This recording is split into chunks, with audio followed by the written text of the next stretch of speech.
Bismillahirrahmanirrahim. Assalamualaikum warahmatullahi wabarakatuh. Alhamdulillahi rabbil alamin. Allahumma fasalli wa sallim ala sayyidina wa nabiyyina wa maulana Muhammadin wa ala alihi wa ashabihi wa azwajihi wa dzurriyyatihi wa man tabi'ahum bi ihsanin ila yaumiddin, amma ba'du.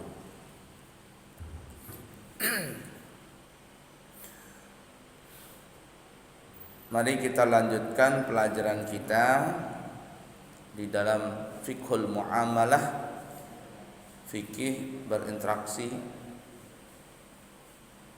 di dalam masalah muamalah.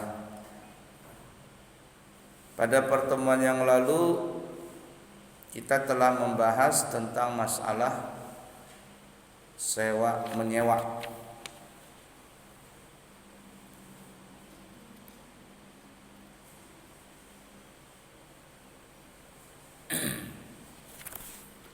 Mengambil upah. Nah, sekarang kita akan membahas judul yang baru.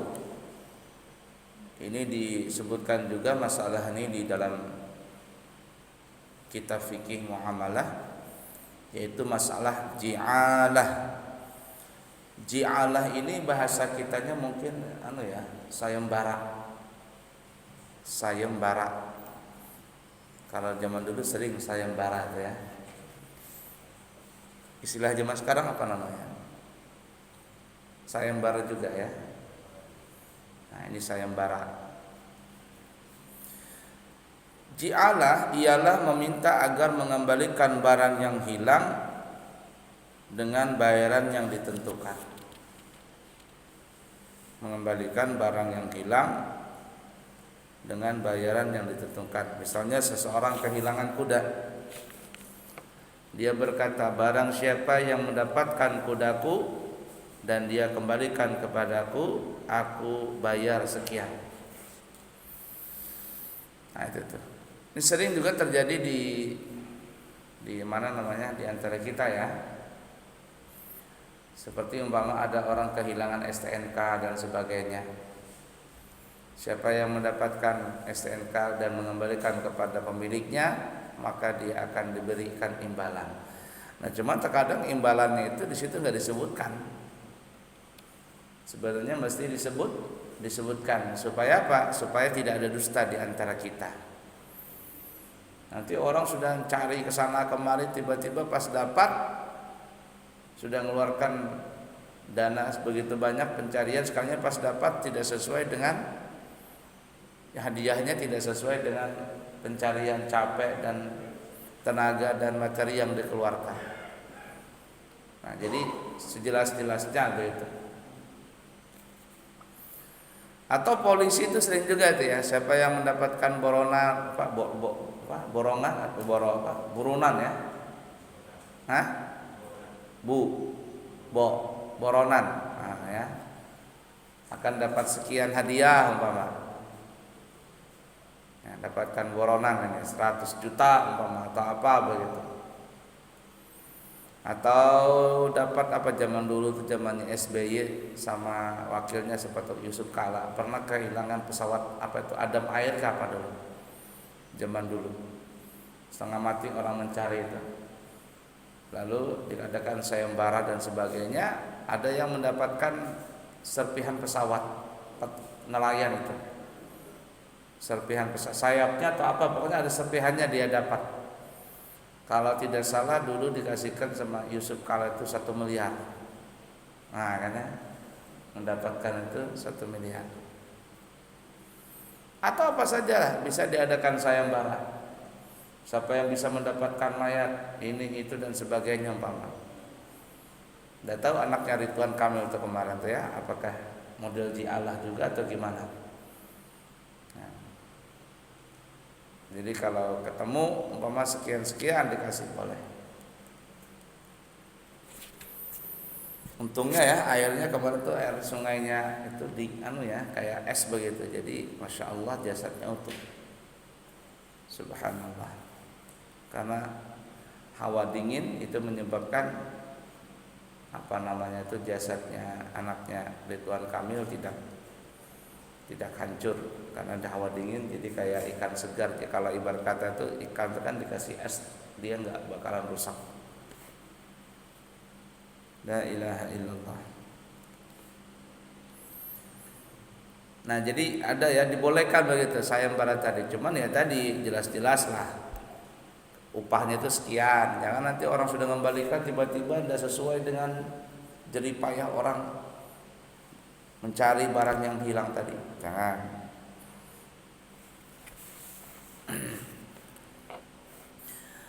Rukun ji'alah atau rukun sayembara. Yang pertama lafaz. Lafaz ini adalah kalimat itu hendaklah mengandung arti izin kepada orang yang bekerja. Juga tidak ditentukan waktunya. Ya, juga tidak ditentukan. Pokoknya siapa yang dapat ke sini. Ya, silakan kembalikan ke saya. Kemudian rukun yang kedua, orang yang menjanjikan upahnya. Ada orang yang mempunyai barang tuh ya. Artinya yang menjanjikan upah tadi bukan berarti orang yang punya barang saja. Jadi bisa saja umpama yang bukan punya barang, cuman dia ingin mengadakan sayembara begitu. Boleh. Jadi orang yang menjanjikan upahnya. Orang yang menjanjikan upah tersebut boleh orang yang kehilangan itu sendiri atau orang lain. Boleh yang punya barang atau orang lain. Ya, seperti itu. Yang ketiga rukunnya adalah pekerjaannya. yakni mencari barang yang hilang. Yang keempat, ujrah atau upahnya. Disyaratkan memberi upah dengan barang yang tertentu. Kalau orang yang kehilangan itu berseru kepada masyarakat umum, siapa yang mendapatkan barangku akan aku beri uang sekian. Kemudian dua orang bekerja mencari barang itu sampai keduanya mendapatkan barang itu bersama-sama, maka upah yang dijanjikan tadi bersarikat antara keduanya.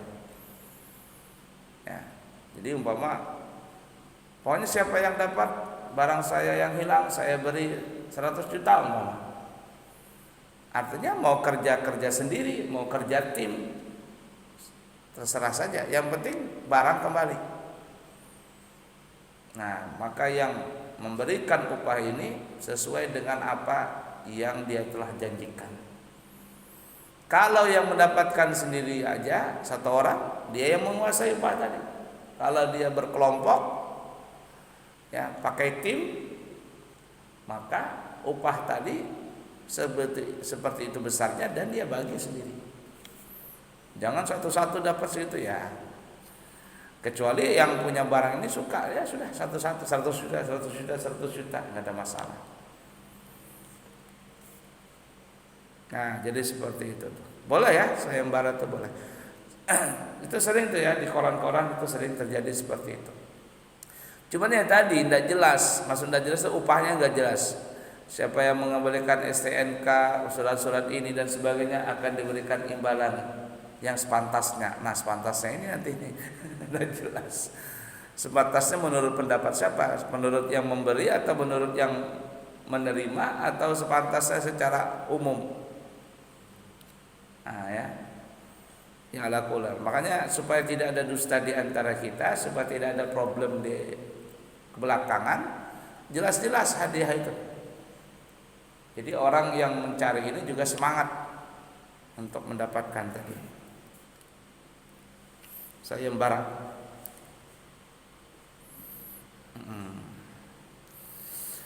Yang membatalkan ji'alah, masing-masing pihak boleh menghentikan perjanjian, membatalkannya sebelum bekerja. Kalau yang membatalkannya orang yang bekerja, dia tidak mendapatkan upah sekalipun dia sudah bekerja. Tetapi kalau yang membatalkan adalah yang pihak yang menjanjikan upah, maka yang bekerja berhak menuntut upah sebanyak pekerjaan yang sudah dia kerjakan. Nah ya, jadi membatalkan sayembara ini boleh di antara kedua pihak. Kalau yang membatalkan orang yang mencari barang tadi, saya nggak mampu nyerah katanya, saya nggak sanggup. Padahal dia sudah mengeluarkan dana sekian, mengeluarkan tenaga sekian, tapi dia nggak sanggup. Maka si pemilik barang yang mengadakan sayembara itu tidak memberikan apa-apa, tidak memberikan apapun juga. Tapi kalau yang membatalkan yang pemilik sayembara, orang sudah bekerja sekian lama dan sebagainya, mengeluarkan data-data kwitansi biaya ini, biaya itu dan sebagainya. Tiba-tiba dibatalkan, sudah habis katanya waktunya.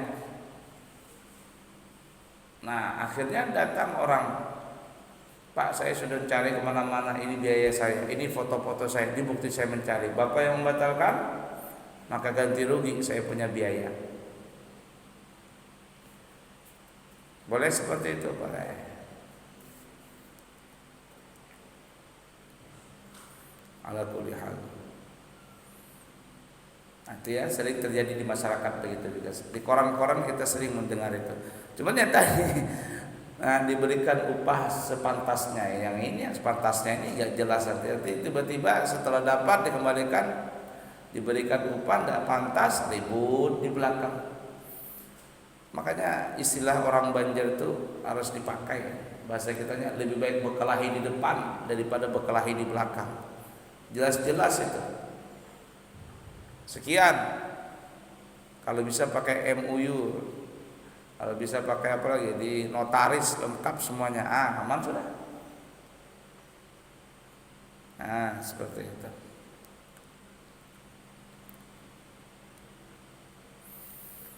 Baik, mudah dipaham ya. Kita ganti judul yang baru, yaitu masalah ad-dain, utang piutang.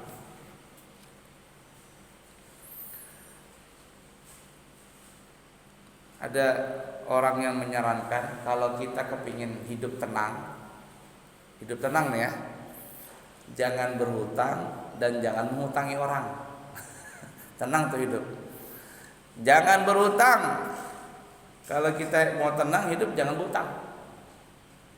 Karena kalau kita berhutang itu kayak rasa dikejar-kejar sama pemilik hutang untuk kita segera bayar. Nah, kalau bisa hidup jangan berhutang, ya usahakan jangan berhutang. Tapi yang namanya orang hidup itu biasanya pasti ada orang berhutang. Sampai sekarang saya belum pernah lagi mendapati orang cerita saya seumur belum pernah berhutang. Kayaknya belum pernah lagi. Ada saja di sini nih berapa kali kita berhutang udah semua orang. Ya, apalagi zaman sekarang serba kredit. Umrah saja pun kredit. Berangkat dulu baru bayar belakangan. Hampir rata-rata travel seperti itu semua. Berangkat dulu bayar belakangan. Nah, kalau meninggal lunas katanya. Kalau meninggal lunas, dianggap lunas. Ala kulli hal seperti itu. Kalau bisa hidup jangan berutang dan jangan ngutangin orang. Kalau mau tenang jangan ngutangin orang. Karena kalau kita ngutangin orang, kita lagi yang sakit kepala kalau orang ini nggak mau bayar. Itulah sifat manusia ketika berhutang, mukanya nih jar orang Banjar muha membari maras. Apa kata orang Jawa tuh? Muka melas kan? Melas ya. Melas akhirnya jadi malas nanti. Pak, tolong Pak, saya nggak bisa lagi cari kesana bantuan Pak. Mukanya memberi maras jar orang Banjar, muha membari maras. Ya kita kasihkan hutang, janji Pak saya sebulan saya akan bayar Pak. Akhirnya pas sudah sampai waktunya orang ini nggak bayar, kita tagih. Ketika kita tagih, kebalik tuh, muka membari maras berubah. Kalau yang kemarin yang muka membari maras ada orang yang berutang, sekarang kita yang berutangin, Pak. Coba tolong tuh utang saya dibayar, tolong Pak, dibayar Pak, tolonglah. Nah, kita yang terbalik akhirnya, yang mau membari maras. Ganasan orang yang berutang, ketika ditagih marah-marah, lupa.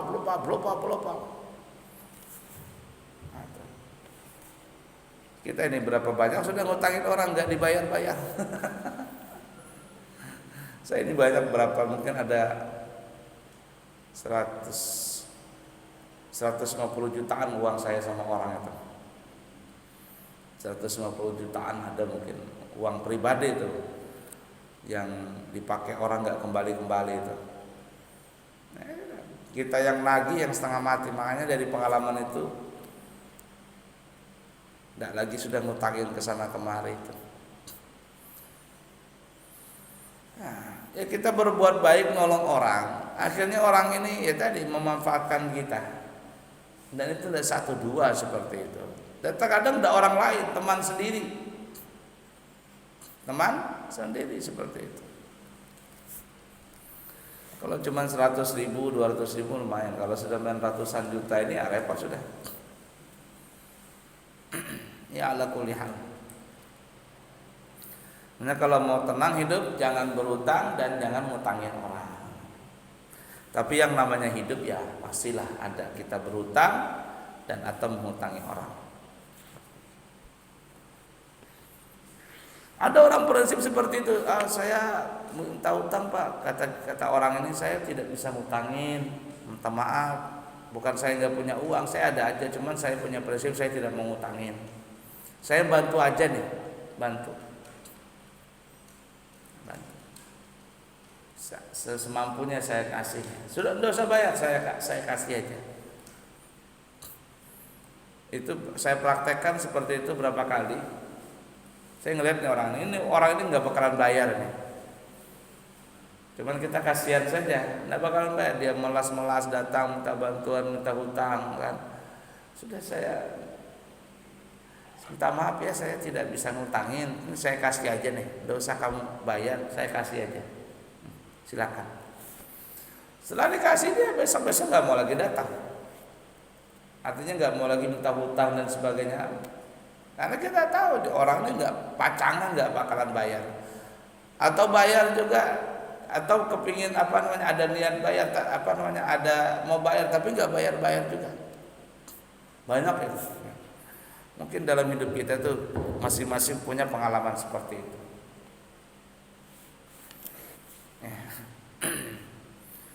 Ala kulli hal. Itu kita terkadang ingin berbuat baik, akhirnya kebaikan kita ini dimanfaatin sama orang yang tidak mau bertanggung jawab tadi. Dan kalau seandainya ada orang yang berutang, dia mampu bayar tapi tidak mau bayar, zalim hukumnya, dosa itu. Jangan dipikir nggak berdosa. Jangan dipikir nggak berdosa. Ini kita juga nih, kalau kita punya hutang sama orang, punya uang bayar, jangan kita nggak bayar. Nabi itu menyuruh bayar. Pokoknya kalau ada niat kepingin bayar, pasti Allah bantu untuk bayar, pasti itu.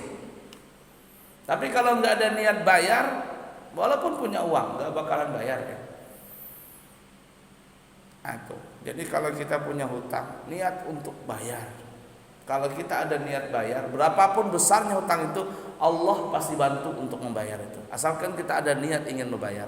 Tapi kalau tidak ada niat ingin membayar, disitulah kita kena zalim.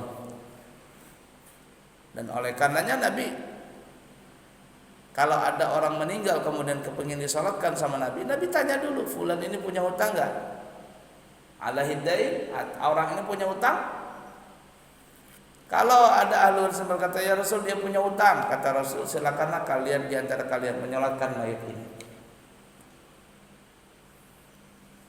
Ada keluarga, ya Rasul ini kami sudah nanggung hutangnya mayit ini, kami sebagai keluarganya ahli waris kami tanggung itu hutangnya dia. Baru Nabi menyolatkan. Kenapa? Karena hutang piutang ini bersangkut paut dengan manusia, maka di akhirat nanti kalau tidak bisa bayar di dunia, di akhirat terkatung-katung itu. Dan di akhirat tidak bisa lagi bayar pakai uang, pakai apa semuanya. paksa pahala ditransfer ke orang lain. Kalau habis pahalanya, dosa orang lain ditumpuk sama orang yang berhutang tadi nggak mau bayar. Nah itu tuh ya. Nah jadi hati-hati masalah hutang piutang ini jangan dianggap remeh.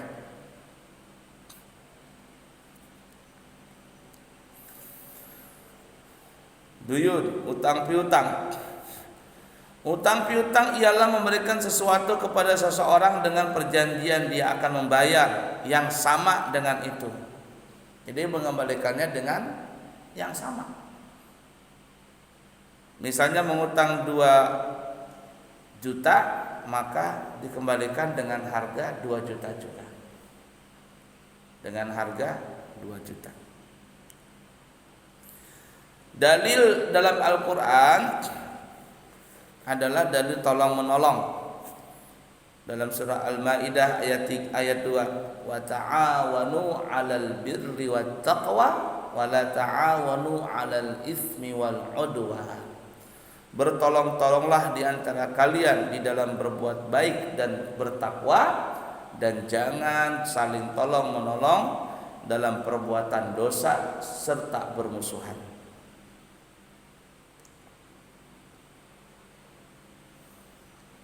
Jangan berbuat dosa dan pelanggaran. Memberikan utang sesuatu kepada orang berarti telah menolongnya. Jadi kalau ada orang yang dalam kesusahan, kita tolong dengan cara berutang, itu kita dapat pahala. Bahkan disebutkan di dalam riwayat Isra dan Mi'raj ya, Nabi melihat itu pahala orang yang memberikan hutang itu lebih besar daripada orang yang bersedekah. Orang yang memberikan hutang itu pahalanya 2 kali lipat daripada orang yang bersedekah. Nabi bertanya kepada Jibril, kenapa bisa begitu wahai Jibril? Nah, jawabannya adalah kata Jibril, karena kalau orang yang berhutang, dia berhutang, itu biasanya dia nggak punya apa-apa lagi. Dan dia kepingin menjaga harga dirinya, serta dia berniat mengembalikan barang itu kepada pemiliknya. Ada dia punya rasa tanggung jawab begitu. Tapi kalau orang yang diberikan sedekah, terkadang yang diberikan sedekah ini ada punya barang yang sama atau dia punya kelebihan harta. Kita berikan kepada orang tersebut. Terkadang orang yang kita berikan sedekah ini dia nggak perlu-perlu banget. Tapi kalau orang yang berhutang itu biasanya sudah buntu dia. Minta sedekah sama orang nggak dikasih, kan ya? Daripada ya dia berhutang.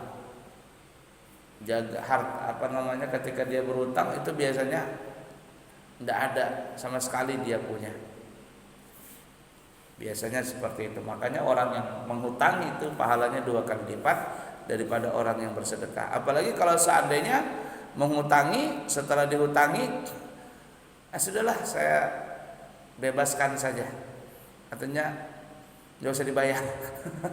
Setelah dihutangi dapat seminggu 2 minggu, sudah Pak, nggak usah dibayar Pak, saya kasihkan aja. Itu tergabung antara pahala menghutangi dan pahala bersedekah.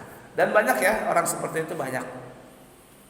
Daripada kamu bikin dosa, ya sudahlah, nggak usah dibayar aja sudah, saya bebaskan hutang itu. Itu pahalanya 2 kali lipat lagi.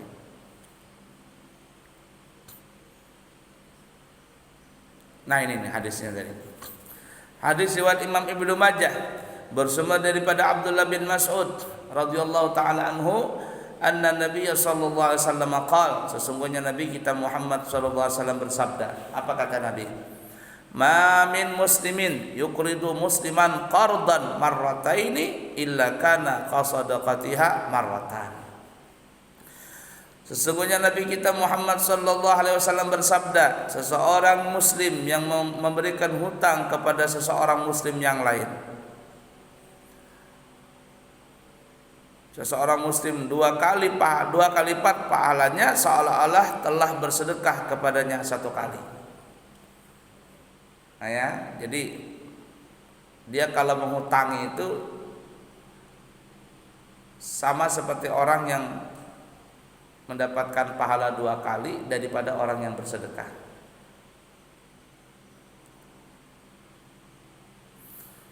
Ya. Ala kulli hal.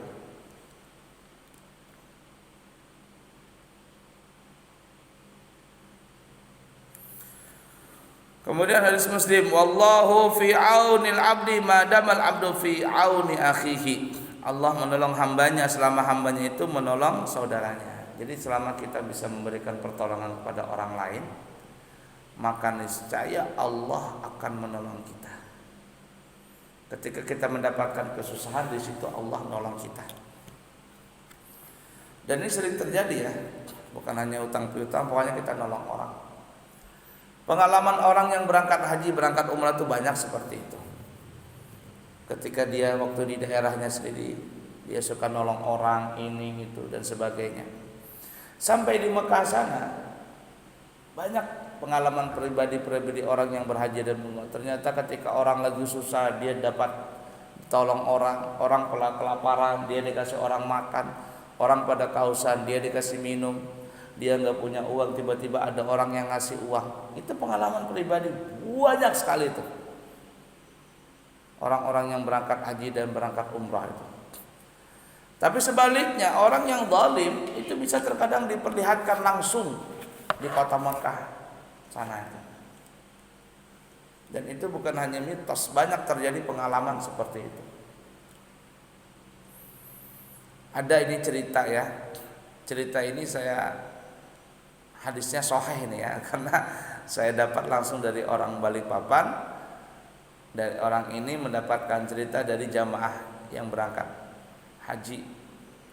Jadi katanya ada seorang ibu-ibu orang Balikpapan, dia itu berangkat haji begitu. Sampai di Mekah sana, sampai di Saudi sana, si ibu ini sering bertasbih. Mungkin dia baca tasbih subhanallah, alhamdulillah dan sebagainya dan seterusnya. Tapi kedengaran orang yang dengar, teman-teman kamarnya, teman-teman di satu rombongan itu, bacaannya aneh. Bacanya sekilo kurang seon, sekilo kurang seon, sekilo kurang seon. Ternyata setelah diperiksa, dicari tahu, ternyata ibu ini di Balikpapan kalau jualan tuh sekilo kurang seon, dikurangin seon. Sampai di Indonesia kembali ke Balikpapan, orang Balikpapan.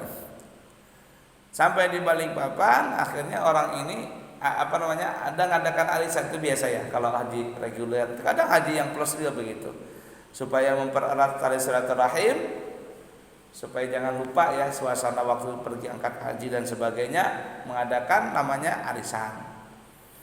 Kalau sekarang kalau nggak ada arisan, ada WA group, jadi saling mengingatkan begitu, kenal mengenal waktu berhaji itu.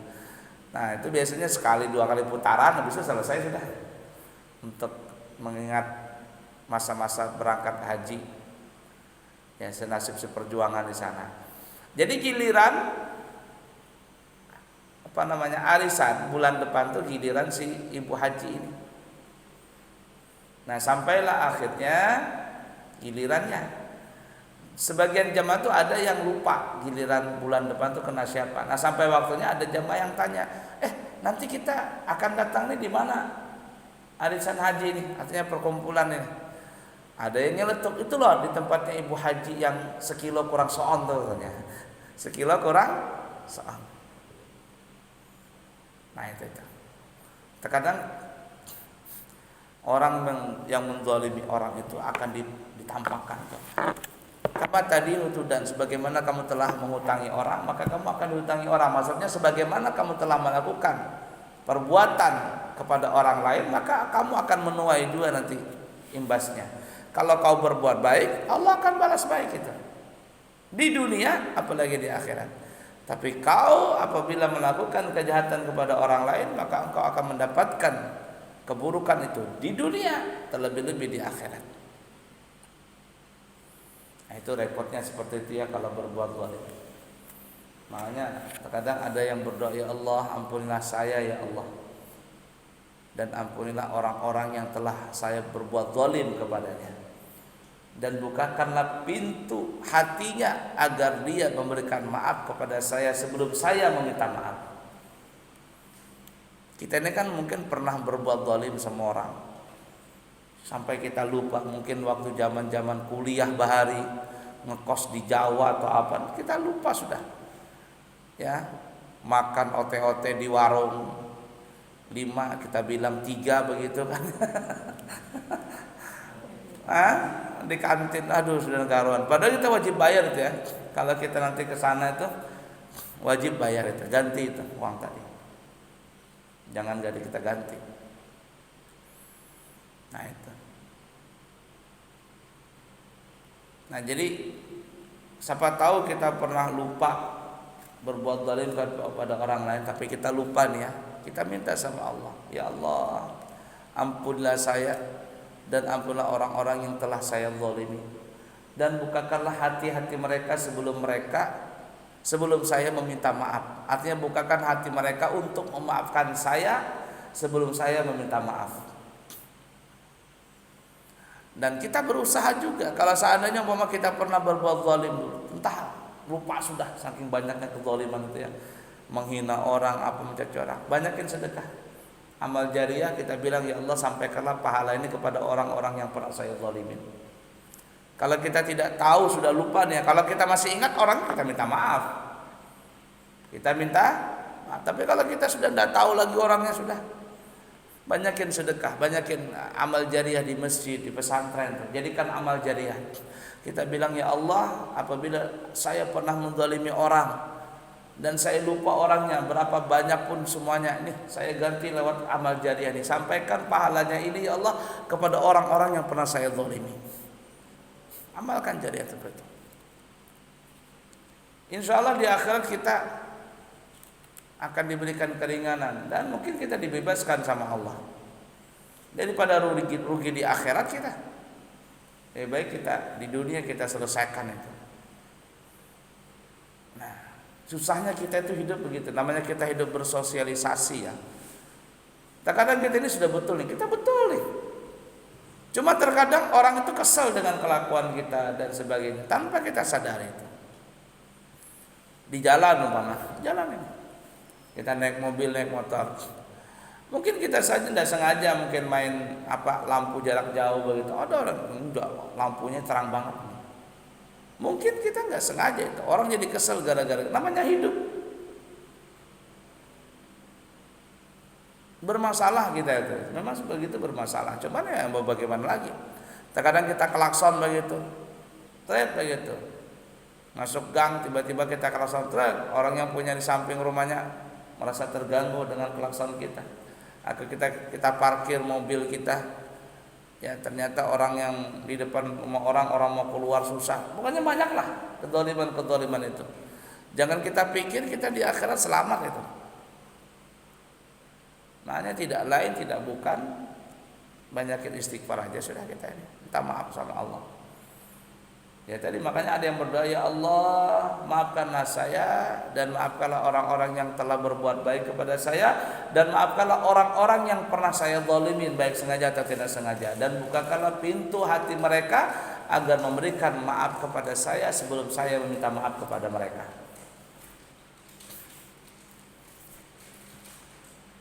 Nah kita itu banyak nanti di akhirat terkatung-katung ya, bermasalah karena berkaitan dengan orang itu bermuamalah salah.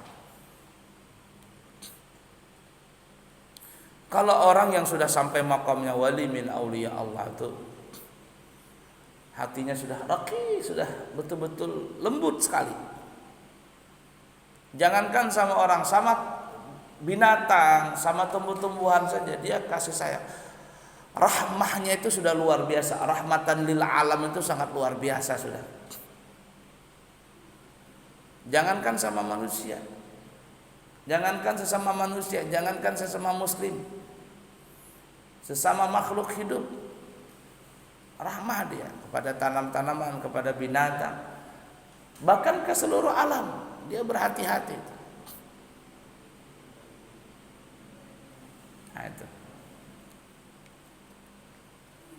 Itu orang mancing itu ya. Terkadang ada orang mancing itu cuman hobi jerejetnya aja, jeret, habis itu dilepas lagi.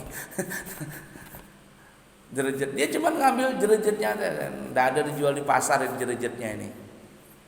Jadi kalau mau mancing ambil ikannya, sudah habis itu dimasak begitu. Tapi terkadang orang nggak cuma jerejetnya aja, kasihan mulut ikan tuh terluka-luka begitu. Kalau seandainya dia niat kasih makan ikan tadi, kasih makan selesai, tidak usah ngambil jerejetnya. Kalau niat mancing, ambil ikannya, ambil jerejet dipancing betul-betul, ambil ikannya. Tapi terkadang enggak, diambil lagi, dilepas lagi.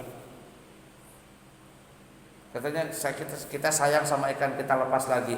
Itu mah bukan sayang, itu nyiksa. Jadi kalau mau mancing sekalian. Kalau mau kasih makan sekalian. Itu kadang kan setengah-setengah ini mancing. Sering saya lihat di TV mancing mana, diambil ikannya, ditampar gitu, dilepasinnya sampai robek begini, lepaskan lagi katanya. Kasihan ikannya. Lalu apa fungsi mancing itu? Jerejetnya aja. Yang bikin mahal itu kan katanya ini jeret. Sensasinya tuh ya. Ambil sudah. Kalau nggak mau dimakan, sudah kasihkan orang lain. Itu. Ada orang berpikir, itu kita sayang, kita lepas. Kalau memang kau kasih sayang sama binatangnya, kau kasihkan sekalian umpannya itu, nggak usah lagi dipancing-pancing. Itu namanya kasih sayang. Terkadang orang yang sudah makam aulia, rahmah dia punya hati itu sangat luar biasa. Rahmatan lil alamin. Sunan Bonang itu ya, waktu Sunan Kalijaga mencegat Sunan Bonang. Siapa namanya Sunan Kalijaga? Raden siapa namanya? Sunan Kalijaga siapa namanya? Raden Said. Anaknya Tumenggung mana gitu ya, zaman dulu nih. Jadi waktu masih jadi perampok lah bahasanya, bukan perampok itu sih, Robin Hood, ngambil harta orang kaya, kemudian harta itu dibagikan sama orang-orang miskin. Datanglah Sunan Bonang jalan di hutan itu, dicegat sama Sunan Kalijaga, Raden Said. Pakai Sunan Bonang pakai tongkat, ujungnya ini ada gagangnya emas. Cegat, wahai Tuan, serahkan tongkat itu, ini bahasa kitanya ya. Kata Sunan Bonang, untuk apa kau ambil tongkatku? Saya ini sudah tua, kalau kau ambil tongkatku, saya susah pakai jalan, tidak ada tongkat nih. Kata Sunan Kalijaga, saya kepingin itu, ada emas itu. Ada emas itu. Tapi Sunan Bonang tetap tidak mau ngasihkan. Untuk apa, kata Sunan Bonang, kau mau ambil emas ini? Saya mau kasihkan sama orang fakir miskin. Sedangkan Sunan Bonang berikan nasihat, kalau niatmu baik bahasa kitanya, tapi caramu salah. Niatmu baik tapi caramu salah. Niatnya kepingin ngasih sedekah, tapi caramu ngambil harta orang. Itu ibarat kata nyuci baju pakai air najis. Nyuci baju pakai air najis. Apa fungsinya? Tidak ada fungsinya. Tambah kotor aja. Tapi Sunan Kalijaga ngerebut tongkatnya, berubung jatuh Sunan Bonang. Jatuh, ketika jatuh nangis. Ditanya sama Sunan Kalijaga, kenapa kau nangis? Kenapa Tuhan kau nangis? Apakah gara-gara tongkatmu ini? Kata Sunan Bonang, tidak. Bukan masalah tongkat. Saya menangis karena ketika saya jatuh, saya tanpa sengaja mencabut rumput ini.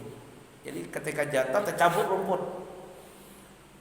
Rumput ini saya cabut, tidak ada hak saya mencabutnya. Ketika saya cabut, dia akan mati dan tidak lagi bertasbih kepada Allah. Itu saking tingginya makamnya itu, sama rumput aja dia ramah. Jadi orang-orang aulia itu kalau dia tidak perlu, dia tidak mau ganggu gugat. Tidak ada hak saya mencabut rumput ini, kecuali kalau ada saya hak, saya mau ngasih kambing apa binatang, saya cabut boleh. Ini tidak ada tujuan apa-apa. Sunan Kalijaga melihat seperti itu, mulai sudah tertanam dalam hatinya, ini orang ini luar biasa, sama rumput aja sayang, apalagi sama yang lainnya. Berdiri Sunan Bonang tadi, di sana kalau mau emas tunjuk tuh emas, ambil tuh emas.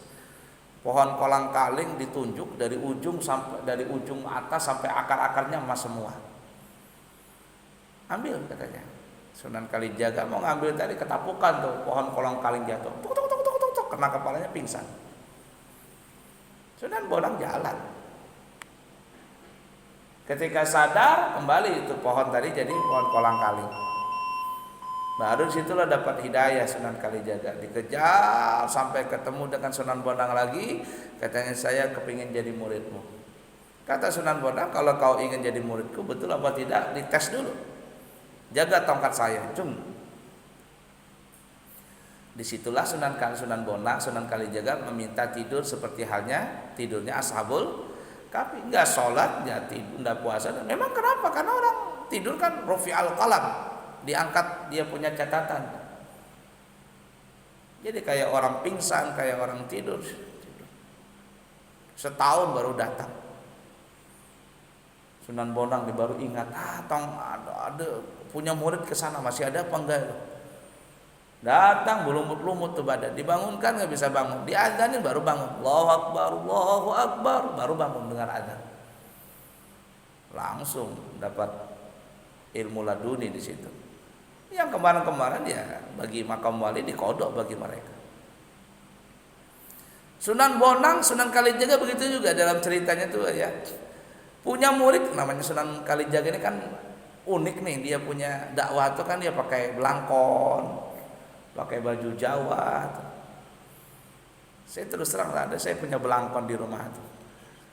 Sekali saya kira mau pakai belangkon gimana gitu ya.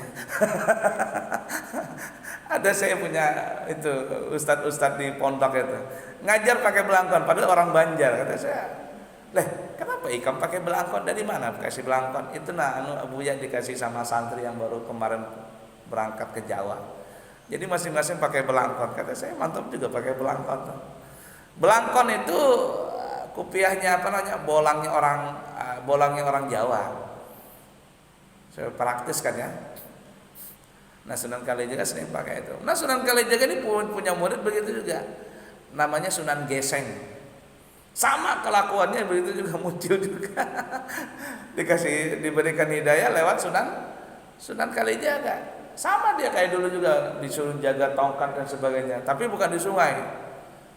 Di hutan tiba-tiba rumputnya tumbuh, sudah setahun nih baru Sunan Kalijaga kembali lagi, rumput pada tumbuh semua. Di mana ini murid ini?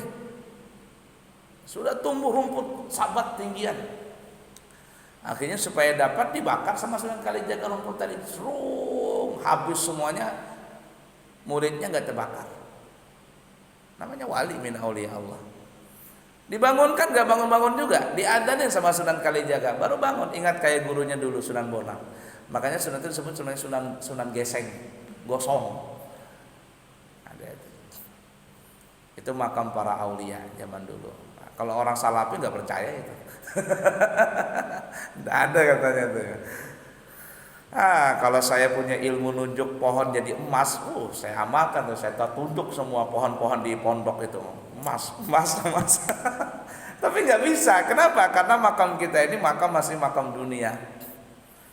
Kalau makam para aulia itu tidak perlu dunia yang ngajar dia. Tidak perlu dunia. Kalau dia mau sudah. Sunan Kalijaga kan begitu.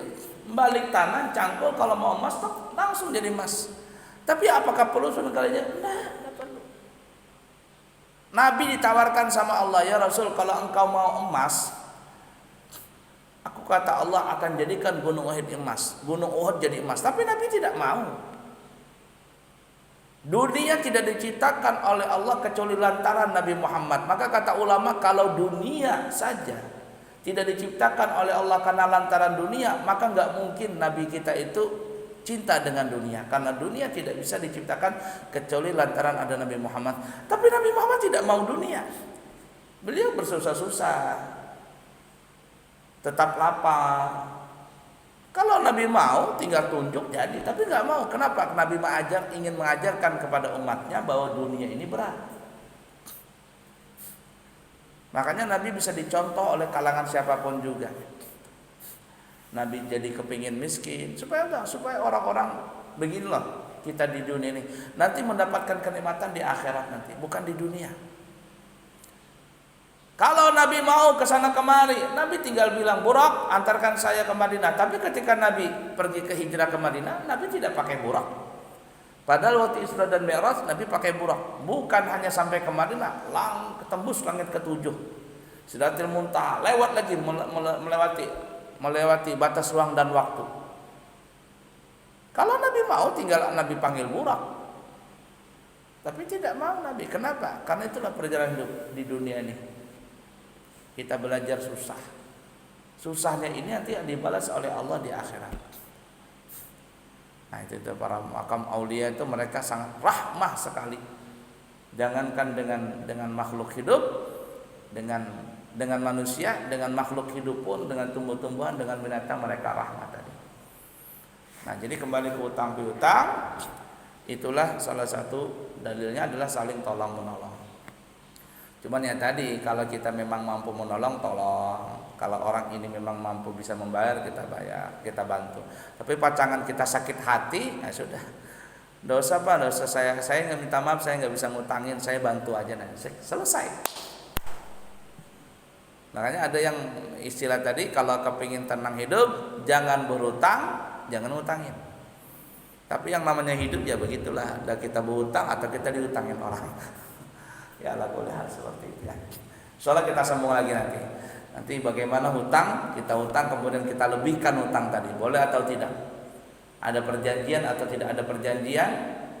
Kita lebihkan itu boleh atau tidak? Insya Allah nanti kita akan bahas di kesempatan yang akan datang. Baik, cukup sekian dulu, semoga ada manfaatnya. Subhanakallahumma wa bihamdika asyhadu an la ilaha illa anta astaghfiruka wa atubu ilaik wa akhirul kalam. Wassalamualaikum warahmatullahi wabarakatuh. Allahumma inna nastaudiuka hadhil ma'lumat ma ta'allamna min ulumiddin fa'arji'ha ilayna kullama nahtaj ilayha waj'alna minal 'amilin bima 'allamtana. Subhanallah, sallallahu alaihi wasallam Muhammadin wa ala alihi wa sahbihi wasallam. Subhana rabbika rabbil izzati amma yasifun wa salamun 'alal mursalin walhamdulillahi rabbil alamin. Taqabbalallahu minkum.